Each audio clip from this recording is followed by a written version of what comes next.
The Assassin's Creed franchise has been quietly rewriting human history for almost 2 decades, spanning from ancient Greece to feudal Japan, and somehow it all connects. Today, I'm breaking down the complete timeline of every major Assassin's Creed game and why it all matters, starting with the one that changed everything, Assassin's Creed. In 2007, Ubisoft did something genuinely insane. They released a game set during the Third Crusade in 1191, let you parkour across Jerusalem, Acre, and Damascus, and then told you that none of it was real. See, you're not actually playing as Altair ibn Lahad. You're playing as Desmond Miles, a bartender in 2012 who's been kidnapped by Abstergo Industries and strapped into a machine called the Animus that lets him relive his ancestors' memories through DNA. For 2007, that's a wild premise, and it completely worked. Inside the Animus, Altair starts as an arrogant assassin who botches a critical mission and gets stripped of his rank. To earn his honor back, he's given 9 targets across the Holy Land. But as he works through the list, something doesn't add up. His targets keep contradicting what his mentor, Al-Mualim, has told him. And here's where it gets dark. Al-Mualim has been using an Apple of Eden, an ancient artifact built by a precursor civilization called the Isu, to control people's minds. He wanted it for himself the whole time. Altair's entire journey was a manipulation. The game introduced the hidden blade, crowd blending, and the parkour system that would define the franchise. But that dual narrative, Desmond in the lab and Altair in the past, became the series' entire identity. History as you know it is wrong, and the truth is buried in your DNA. But Altair's story was just the beginning, because the next ancestor Desmond visits doesn't just continue the fight. He turns it into an art form, Assassin's Creed 2.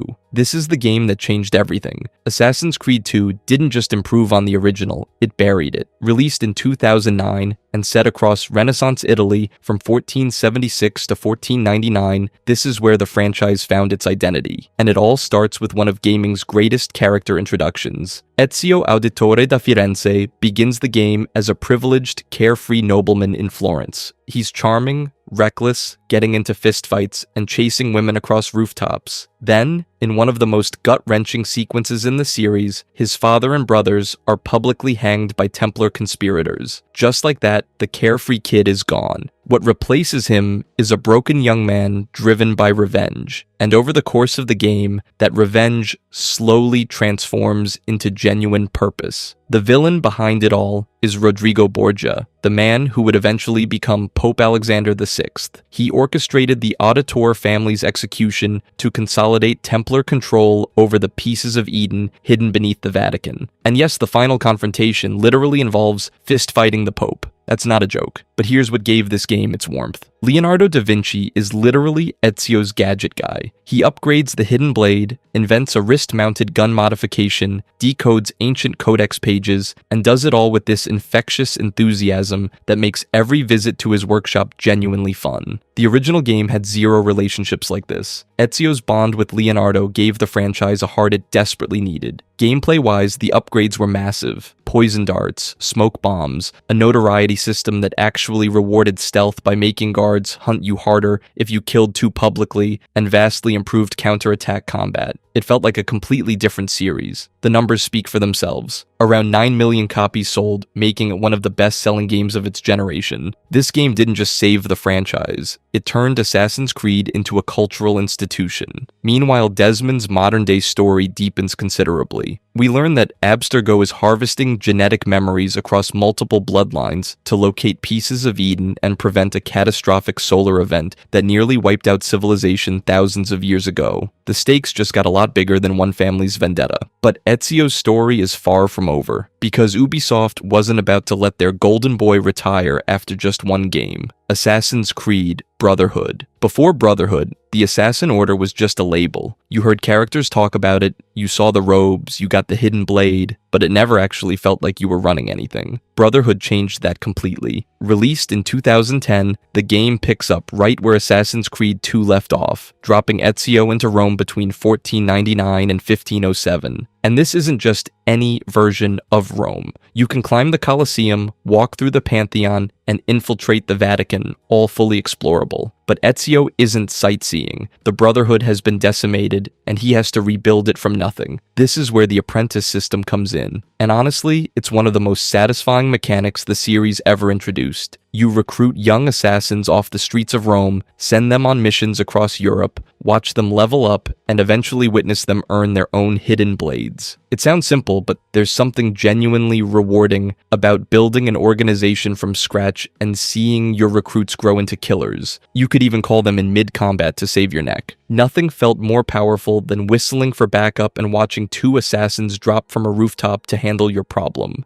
Then there's the economic side. Players can literally buy the Colosseum, the Pantheon, every shop in Rome. You collect rental income from all of it. Historically absurd? Absolutely. Addictive? Completely. The main villain is Cesare Borgia, and the political drama within the Borgia family gives the whole narrative this operatic intensity. Betrayal, ambition, murder. It's Shakespeare with hidden blades. But here's where it gets complicated. In the modern day, Desmond's story takes a dark turn. Clay Kazmarek, a previous Animus subject whose mind is now trapped inside the machine, starts guiding Desmond towards something terrifying. An ancient Isu entity named Juno, whose consciousness was stored inside the Grand Temple tens of thousands of years ago, is waiting, and she's going to be a problem. A massive one. Remember that name, because Juno's influence ripples through the entire franchise from this point forward. But if Brotherhood gave the Assassins a future, the next game gives Ezio his ending, Assassin's Creed Revelations. This is where the series slows down, takes a breath, and actually lets you feel something. Revelations drops you into Constantinople in 1511, and the city itself is unlike anything the franchise had done before. Byzantine churches sitting next to Ottoman mosques, ancient Greek ruins crumbling beneath both of them, layers of civilization stacked on top of each other like a history textbook you can climb. But the real story here isn't the city, it's Ezio. He's old, not distinguished older gentleman old, tired old. The guy who started this journey as a vengeful teenager in Florence is now a weary man in his 50s, searching for answers he's not even sure exist. He travels to Constantinople to find 5 keys hidden throughout the city, each one unlocking a piece of Altair's library buried beneath Masyaf, a repository of ancient Isu knowledge that both the assassins and Templars would kill for. Here's where it gets ambitious. The game runs 2 historical narratives simultaneously. You're playing Ezio's story in Constantinople, but every time he finds a key, you're pulled into Altair's final years. These memory sequences serve as Altair's farewell to the franchise, showing an old man who reshaped the entire Assassin Brotherhood and then quietly walked into his own tomb.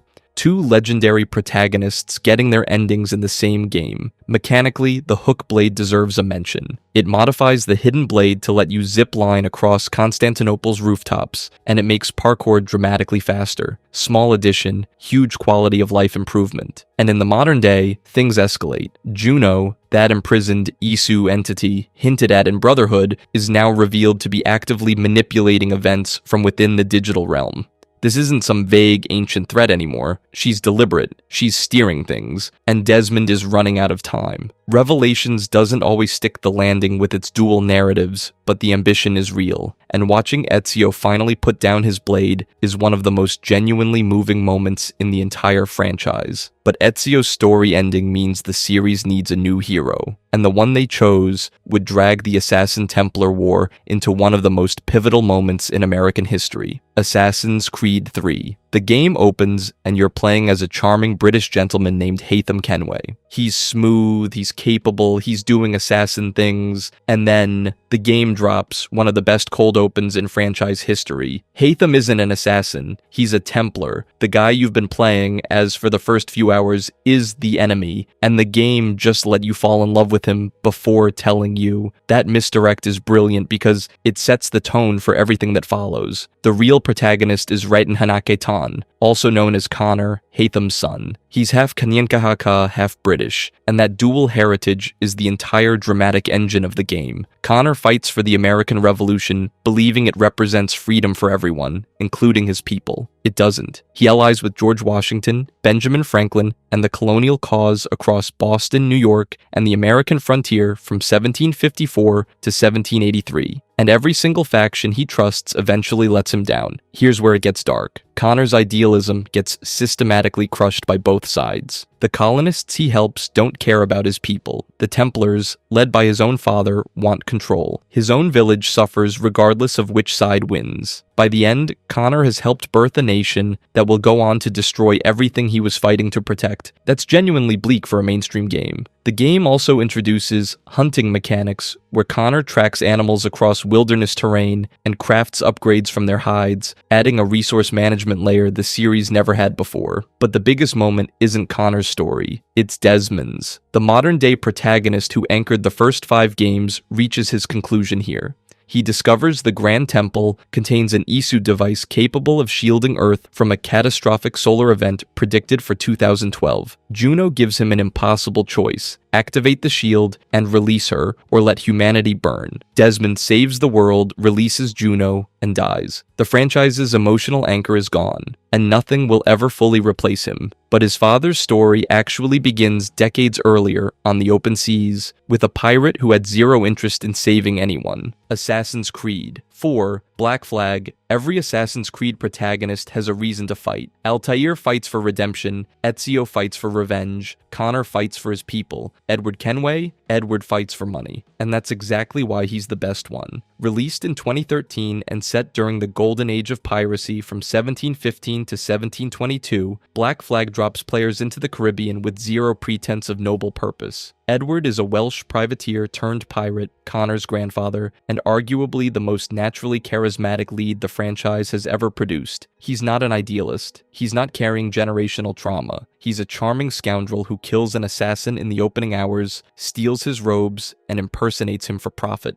That's your hero. But here's the thing. His gradual transformation from self-interested opportunist to genuine assassin recruit feels more earned than any other protagonist's arc in the series. Nobody hands Edward a destiny. He stumbles into the Brotherhood after watching piracy destroy everyone he cares about. Blackbeard, Benjamin Hornigold, Jack Rackham. These aren't just historical cameos. They're friends Edward watches die as the Republic of Pirates collapses around him. By the time he actually commits to the creed, you believe it, because the game made him lose everything first. And then there's the Jackdaw. Naval combat isn't a side feature here, it's the entire identity of the game. Broadside cannons, mortars, ram attacks, boarding enemy vessels with your crew. Upgrading your ship feels as essential as upgrading your character. Black Flag fundamentally changed what players expected from an open world. Nassau, Havana, Kingston, dozens of smaller islands, all connected by open ocean that genuinely feels alive. The modern-day storyline shifts dramatically too. With Desmond dead, players now control an unnamed Abstergo Entertainment employee exploring Edward's memories as part of a commercial product. It's meta-commentary on Ubisoft literally packaging history as entertainment, and it's surprisingly self-aware. Commercially, Black Flag moved over 10 million units. Critically, it's still one of the highest-rated entries in the franchise. It proved that Assassin's Creed didn't need to take itself seriously to be great. Sometimes a pirate with no allegiance makes a better assassin than someone born into it. But if you think the franchise was done flipping the script on loyalty, wait until you see what happens when an assassin switches sides entirely. Assassin's Creed Rogue. Every Assassin's Creed game up to this point asks you the same question: are the assassins the good guys? And every single time, the answer is yes. Rogue is the first game that looks you dead in the eye and says, what if they're not? Released in 2014 and set during the 7 Years' War from 1752 to 1760, Rogue follows Shay Patrick Cormac, a loyal member of the Colonial Brotherhood who does something no protagonist in this franchise had ever done before. He quits. Not because he's selfish, not because he's been corrupted, but because he watches his own brotherhood destroy an entire city full of innocent people in their reckless pursuit of a piece of Eden. Shay sees the collateral damage, the destabilized civilizations, the bodies of people who had nothing to do with this war, and he decides the assassins are wrong, and then he joins the Templars. For the first time in the entire franchise, you spend a full game hunting down and eliminating assassins. Not faceless Templar goons, your former allies. People the game presents not as villains, but as genuinely misguided individuals on the wrong side of a moral argument. That's an incredibly uncomfortable thing to ask a player to do, and Rogue earns it by making Shay's grievances completely legitimate. The gameplay centers on the Morrigan Shay's vessel, with naval combat mechanics pulled largely from Black Flag. You're navigating the icy North Atlantic, dodging dodging icebergs that function as actual environmental hazards during ship battles. The scope is deliberately smaller than Black Flag, more intimate, more focused on the story it's telling. Commercially, Rogue sold significantly less than Black Flag, but that's partly because Ubisoft launched it the same year as Unity, essentially forcing it to compete with itself. The marketing went to Unity. Rogue got overlooked, which is a shame because its narrative contribution is genuinely underrated. This is the first game where the Templar position feels sympathetically argued rather than cartoonishly evil. Reasonable people can disagree about freedom versus order, and Rogue proves it. Shay's story even connects directly into Unity, with the game's final mission ending on the assassination of Arno Dorian's father, a continuity thread that rewards anyone paying attention across the franchise's lore. But if Rogue quietly made the case for the Templars, the next game was about to blow the entire franchise wide open, bugs and all. Assassin's Creed Unity. Unity is one of the most tragic games in the entire franchise, not because of its story, but because of what could have been. Released in 2014, Unity drops players into Paris during the French Revolution, spanning 1789 to 1794.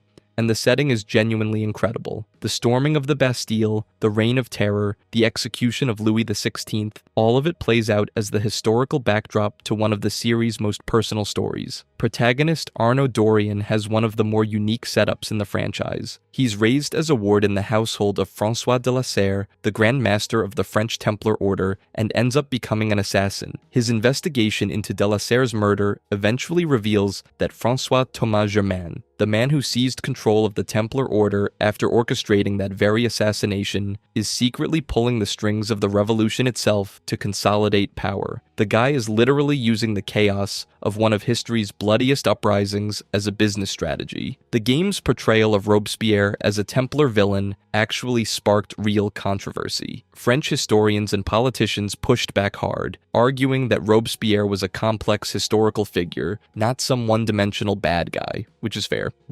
But also this is a franchise where you fistfight the Pope, so historical nuance has never exactly been the priority. Here's where it gets complicated. On a mechanical level, Unity is arguably the best stealth game in the entire series. The parkour system is the smoothest it's ever been at this point, with climbing animations that actually feel fluid and responsive. The stealth mechanics are genuinely refined. Multiple valid approaches exist for each mission, and you can manipulate the environment to engineer deaths that look completely accidental. The game also introduces a real skill tree for the first time, split across 4 categories: melee, ranged, stealth, and health. Meaningful build customization in an Assassin's Creed game. That's huge, but none of that mattered at launch, because Unity shipped broken, catastrophically broken. NPCs were missing entire faces. Frame rates collapsed the moment crowd scenes kicked in. The bugs were so bad they became memes that people still reference a decade later. Unity and Rogue sold a combined 10 million units, which sounds impressive until you realize the launch disaster caused lasting reputation damage to the entire franchise. Unity became the cautionary tale about shipping unfinished games, and the industry still brings it up whenever a major title launches in rough shape.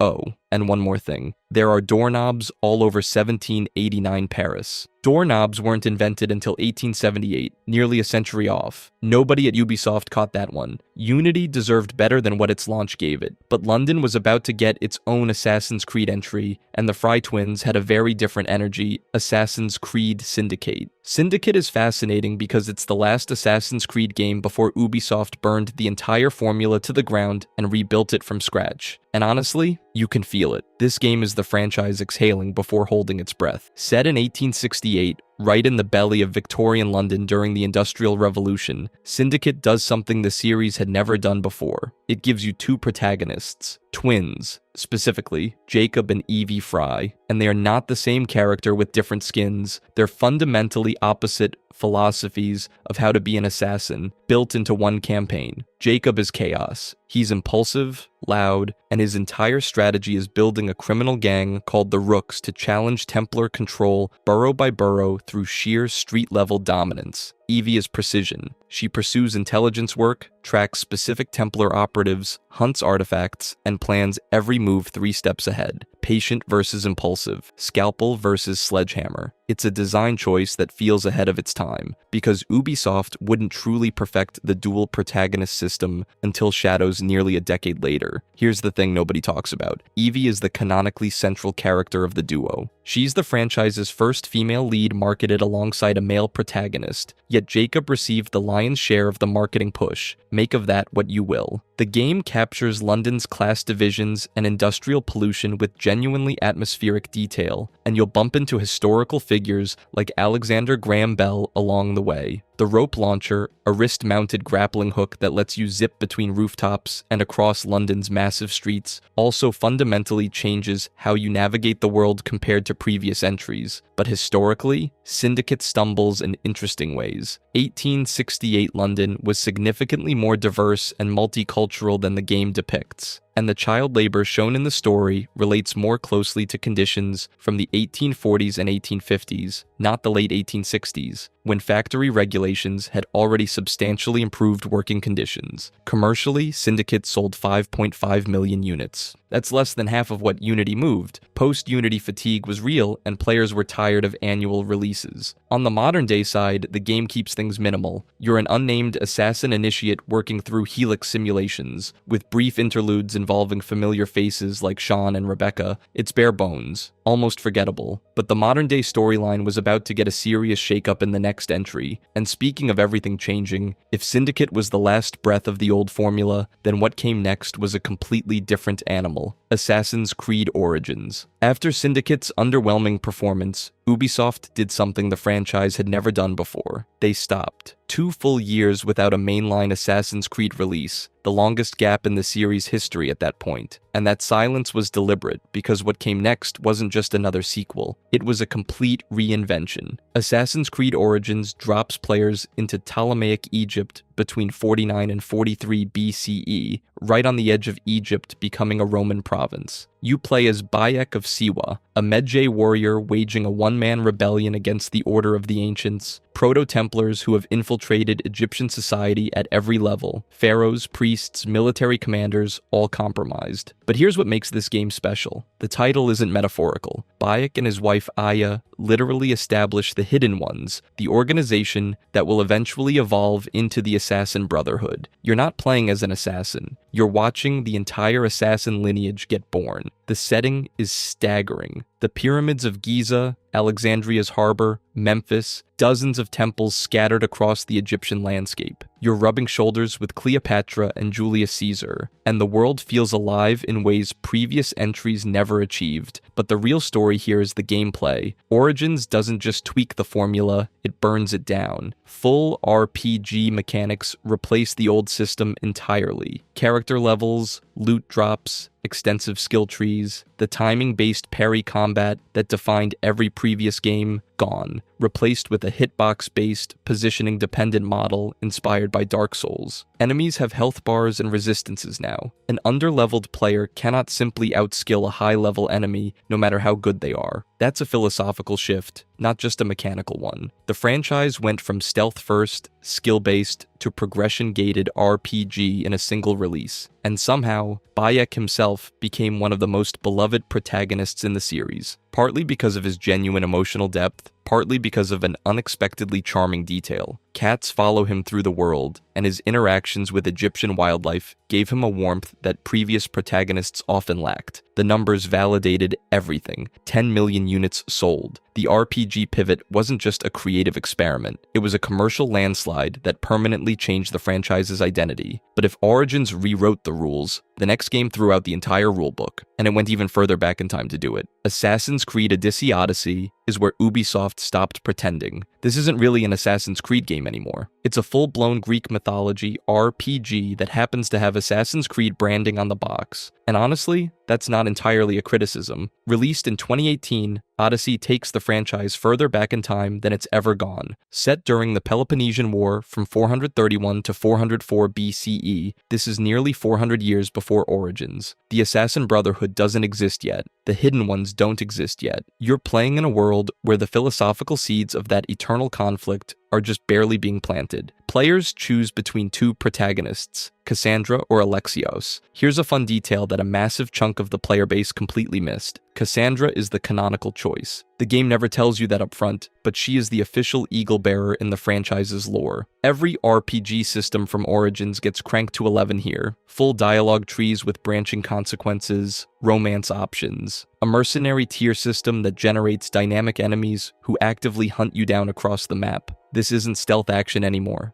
This is a 100-hour role-playing experience. But the biggest departure? The mythology. Odyssey throws Cyclopes, Gorgons, Sphinxes, and Minotaurs at you as actual boss fights. Not metaphors, not hallucinations. Real, physical creatures you have to kill. The three Cyclopes even carry their authentic names from ancient Greek texts: Brontes, Steropes, and Arges. It's the furthest the franchise has ever strayed from historical grounding, and it works because the combat system can actually support it. Speaking of combat, the Spartan kick ability literally launches enemies off cliffs. It's a direct nod to 300, and it became one of the most iconic mechanics in the entire franchise. The main antagonist faction is the Cult of Cosmos, a secret society pulling strings across Greek civilization from the shadows. They're essentially the Proto-Templars, the philosophical ancestors of the Order of the Ancients, which would eventually become the Templar Order centuries later. The roots of everything start here. Now, the modern-day storyline. Layla Hassan returns, hunting Cassandra's memories to locate Isu technology, and she finds something nobody expected: Cassandra herself, alive, in the present day. The staff of Hermes Trismegistus has kept her alive for over 2,000 years, and she hands it directly to Layla, a living Isu artifact walking among humanity for millennia. That handoff is one of the biggest lore moments in the entire franchise. Odyssey was a massive commercial hit, moving over 12 million copies, and proving that the RPG transformation wasn't a fluke. Ubisoft was all in on this direction now. But if Odyssey pushed the franchise into full RPG territory, the next entry was about to take it somewhere even more ambitious. Assassin's Creed Valhalla. Valhalla is massive, not just in map size, not just in hours of content, but in sheer ambition. Released in 2020, this game takes the franchise to Viking-era Scandinavia and England between 872 and 878 CE, and it swings for the fences in every possible direction. You play as Eivor Varinsdottir, a Norse warrior leading her clan across the North Sea to escape the political stranglehold of King Harald's unification of Norway. The destination is England, where Eivor establishes a settlement called Ravensthorpe and begins forging alliances with Saxon kingdoms through a mix of diplomacy, manipulation, and overwhelming Viking force. And yes, players can choose Eivor's gender, but the canonical Eivor is female, continuing a pattern the franchise has now quietly cemented across multiple entries. The gameplay leans hard into the Viking fantasy. Large-scale raid missions let you storm English monasteries with your Viking crew, smashing through defenses and looting everything that isn't nailed down. It's a dramatic departure from stealth-first design, and purists had opinions. But here's the thing, it works. Thematically, it's exactly what a Viking warrior would do. You're not sneaking through shadows, you're kicking down the front door. But where Valhalla gets truly ambitious is its mythology. Norse gods aren't just referenced or hinted at, they're playable. Eivor is revealed as the reincarnation of Odin himself, and players explore Asgard and Jotunheim as fully realized dream state realms. The line between history and myth deliberately blurs until you can't tell where one ends and the other begins. Historical figures like Alfred the Great and Ivar the Boneless share narrative space with literal gods, and somehow the game holds it all together. Now here's where it gets dark. The modern-day storyline reaches its climax for Layla Hassan. Beneath the Norwegian mountains lies Yggdrasil, an Isu supercomputer whose runaway calculations are destabilizing Earth's magnetic field. Layla enters the digital realm to stop it, and she has to stay, permanently. Her sacrifice mirrors Desmond's death in Assassin's Creed 3 almost perfectly, and that's not a coincidence. It's a pattern. Two modern-day protagonists across two separate arcs, both giving everything to prevent an Isu-triggered apocalypse.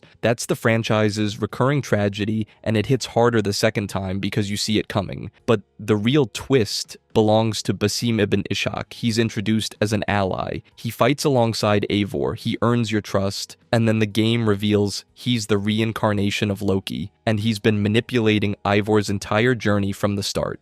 After centuries of imprisonment inside the digital realm, Basim escapes into the modern world. It's a genuinely well-constructed twist. that recontextualizes every interaction you had with him. Every helpful suggestion, every moment of camaraderie, all of it was calculated. Commercially, Valhalla is a monster. 15 million units sold, over $1 billion in revenue. The franchise's all-time best-selling entry, surpassing every previous launch, including Black Flag. But if Basim escaped the digital realm with centuries of Loki's memories and an axe to grind, what exactly does he do next? That answer takes us to Baghdad, Assassin's Creed Mirage. This game is an apology letter, and honestly, it's a pretty good one. After 3 massive RPG entries that turned Assassin's Creed into a 100-hour loot grinder, Ubisoft did something nobody expected. They went small. Assassin's Creed Mirage, released in 2023, strips everything back. Shorter campaign, tighter world, focused mechanics, and a setting that might be one of the most visually stunning in the entire franchise. Baghdad during the Islamic Golden Age, set against the anarchy at Samarra, beginning in 861 CE. This is Baghdad at its absolute peak. The House of Wisdom, one of the greatest centers of scholarship and knowledge preservation in human history, serves as a central location. The architecture is breathtaking,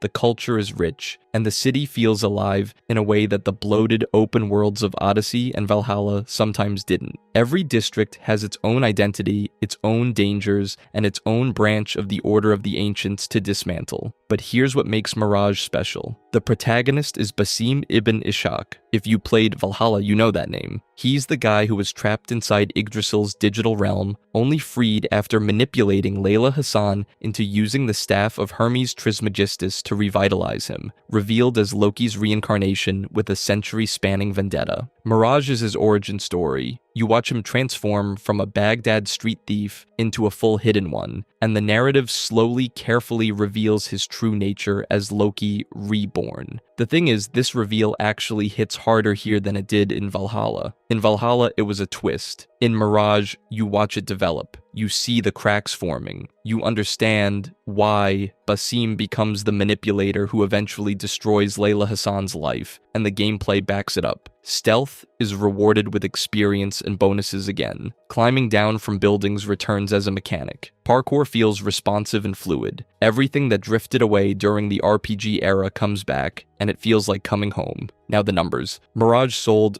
approximately 5 million units. Compared to Valhalla's 25 million, that looks rough, but that comparison is somewhat unfair. Mirage was deliberately smaller in scope and budget. It wasn't trying to be a 150-hour epic. It was trying to prove that Assassin's Creed could still work as a focused stealth game, and for a lot of fans, it did exactly that. But if Mirage was the franchise looking backward for inspiration, the next entry is the one that finally takes it somewhere fans have been begging to go for over a decade. Assassin's Creed Shadows. For nearly 2 decades, fans asked for one setting above all others: feudal Japan. Every announcement, every leak, every rumor cycle, the same question: when are we going to Japan? And on March 20th, 2025, Ubisoft finally answered. Assassin's Creed Shadows is set during the late Sengoku period, around 1579, one of the most violent and transformative eras in Japanese history. Oda Nobunaga is burning his way toward unifying the country, and players witness his rise firsthand. But the real story isn't Nobunaga. It's the 2 people caught in his orbit. Naoe is a kunoichi from Iga province, pure stealth, parkour, silent kills, shadow manipulation. She can crawl through tall grass, move across nightingale floors without making a sound. Those are historically accurate creaking floors specifically designed to detect shinobi infiltration, and she can extinguish nearby light sources to become fully invisible. The stealth mechanics here represent a genuine innovation leap for the franchise. This isn't just crouch behind a wall. This is environmental stealth built into the architecture of the world itself. Then there's Yasuke, the historically documented African samurai who served Oda Nobunaga directly. His inclusion generated massive public debate before the game even launched, with arguments about historical accuracy versus representation turning Shadows